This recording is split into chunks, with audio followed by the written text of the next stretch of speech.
All right, so I wanted to, before I continue with this, I'm doing a brake, the rotors and the brakes on my rear wheel for a 2013 Ford Focus SE with a 2.0 liter turbo engine. So I finally got it off, as you can see here. Got the tire off and getting ready to do the rest of the work here.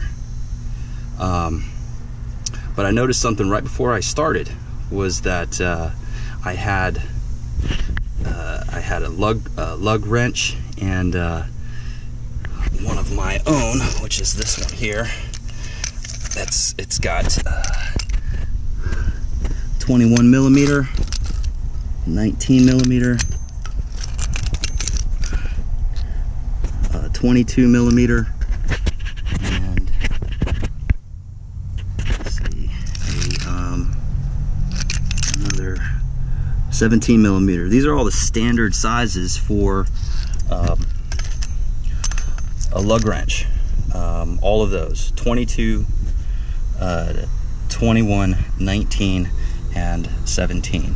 So I started the job, and I'm gonna kind of use this as an example because all the lugs on this car are the same. But started off trying to find the right size here. So you can see right here, this is the 19 millimeter, and go to put it in, and it stops about halfway down the lug.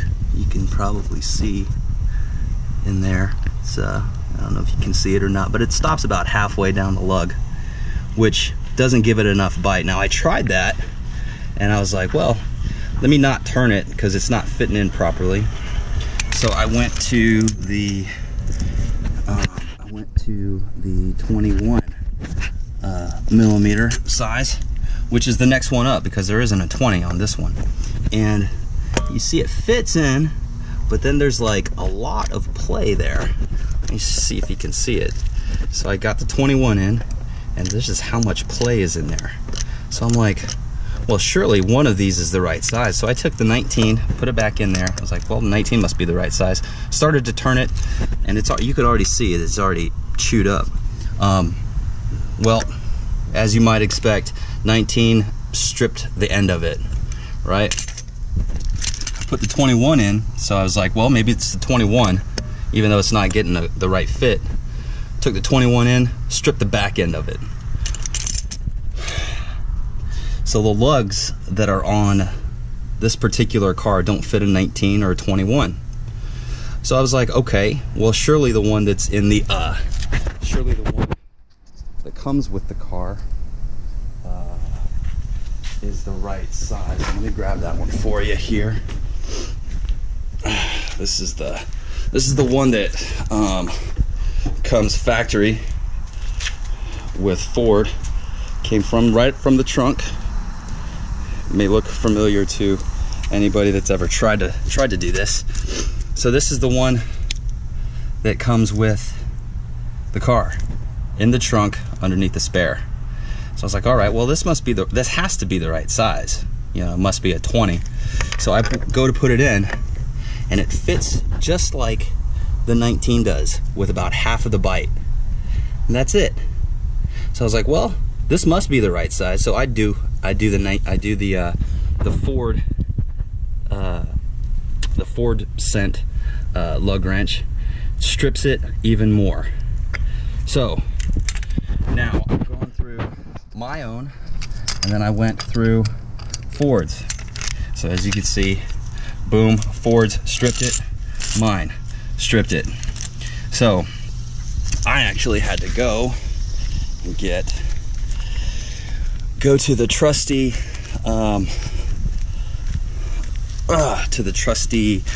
auto parts store and find a 20 millimeter. Now I know that I'm working metric style, but there should be a metric and standard that fits almost any bolt. So I went with a 20 right in between the 19. Now it goes on, there's a little bit of play there, but I was able to take them off even though I stripped all of the other lugs working with these two. things. So I went with the 20 and I did it. Finally got the lugs off. As you can see at the very beginning of the video, got them off finally. Got the tire off. But here's the result. I want to show you this. This is the result of my efforts to take the lugs off. Even after I put the 20 on, I had to bang out the ones that were already stripped. Eventually they got off. But here's one, right? You can see as it got stuck inside the lug, I tried to use a screwdriver to pound it out, and that's a screwdriver hole right there through the top of a lug nut. A lug nut that should be made out of steel. This, as you can probably see and maybe assume, is not steel. Exhibit number 2. Shaved off, rounded, barely on. Thankful to get it off. Rounded though. Doesn't look like steel. Another one. This one came off pretty easy, but still stuck inside the socket. Had to bang it out and eventually just pry all of these out. That one isn't bad, but the sides are horrid. Look at this.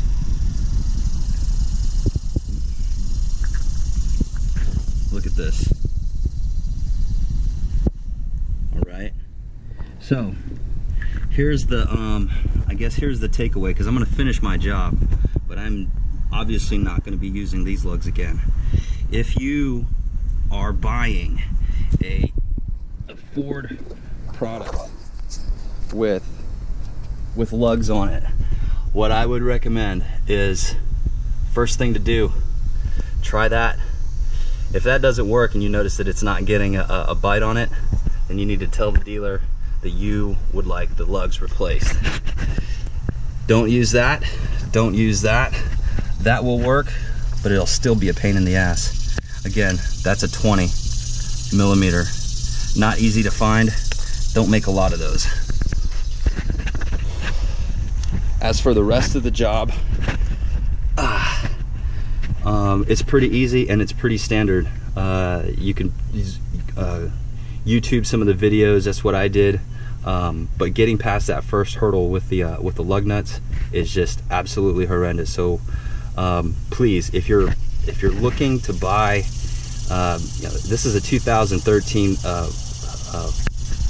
Ford Fusion.